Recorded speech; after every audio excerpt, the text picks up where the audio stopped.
ஹாய்ங்க எல்லாருக்கும் வணக்கம்.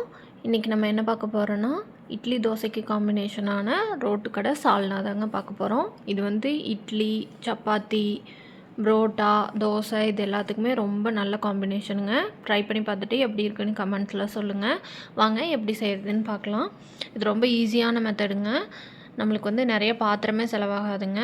இப்போ வந்து ஒரு மிக்ஸி ஜாரில் வந்துட்டு 1/2 கப் தேங்காய், ஒரு துண்டு இஞ்சி, 2 பல் பூண்டு, ஒரு 2 தக்காளின்னு வந்து நல்லா பொடி பொடியாக அரிஞ்சு அதில் வந்து சேர்த்திக்கணுங்க. இப்போ வந்து காரத்துக்கு வந்து நான் வந்து ஒரு பச்சை மிளகா சேர்த்திருக்கேங்க. அப்புறம் வந்து கசகசா வந்து ஒரு 10 நிமிஷம் ஊற வச்சு அதையும் ஆட் பண்ணிக்கிறேங்க. இது எல்லாத்தையும் மிக்ஸி ஜாரில் சேர்த்தி நல்லா ஃபைன் பேஸ்ட்டாக அரைச்சி எடுத்துக்கலாங்க. இதுக்கு வந்து நம்ம தண்ணி சேர்க்க வேண்டாங்க. நல்ல ஒரு கெட்டியான பேஸ்ட்டாகவே அரைச்சி எடுத்துக்கோங்க. தக்காளியில் இருக்க தண்ணியே எனக்கு போதுமான அளவு இருந்ததுங்க.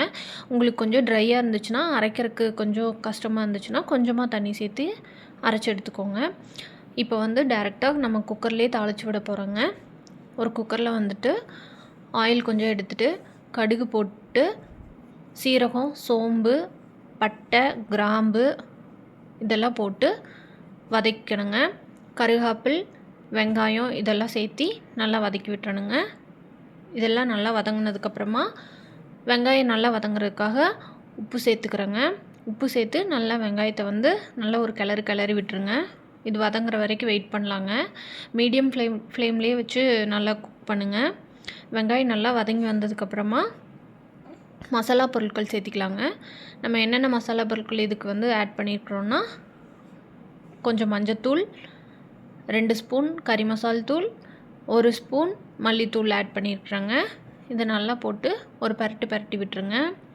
இந்த பச்சை வாசனை போகிற வரைக்கும் நல்லா வேக விட்டுருங்க. அடி பிடிக்கிற மாதிரி இருந்துச்சுன்னா நல்லா கிளறி விட்டுக்கோங்க. லைட்டாக தண்ணி தெளித்து விட்டு வேணால் கிளறி விட்டுக்கோங்க. இதில் வந்துட்டு இப்போ நம்ம அரைச்சி வச்சுருக்கிற பேஸ்ட்டை வந்து சேர்த்திக்கலாங்க. ஃபஸ்ட்டு அந்த பேஸ்ட்டை வந்துட்டு சேர்த்திட்டு நல்லா கிளறி விட்டு தக்காளியோட பச்சை வாசனை போகிற வரைக்கும் நல்லா வதக்கிக்கோங்க. நல்லா கிளறி விட்டுட்டே இருங்க, இல்லாட்டி அடி பிடிச்சிக்கும். தேவைப்பட்டால் கொஞ்சமாக லைட்டாக தண்ணி சேர்த்துக்கோங்க.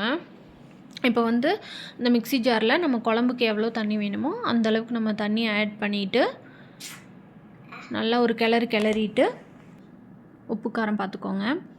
காரம் வந்து பத்தலை அப்படின்னா கறி மசால் தூள் போட்டுக்கோங்க. கறி மசால் தாங்க இதுக்கு நல்ல டேஸ்ட் கொடுக்கும். இப்போ வந்து குக்கரை வந்து லாக் பண்ணி 2 விசில் விட்டு எடுத்துக்கலாங்க.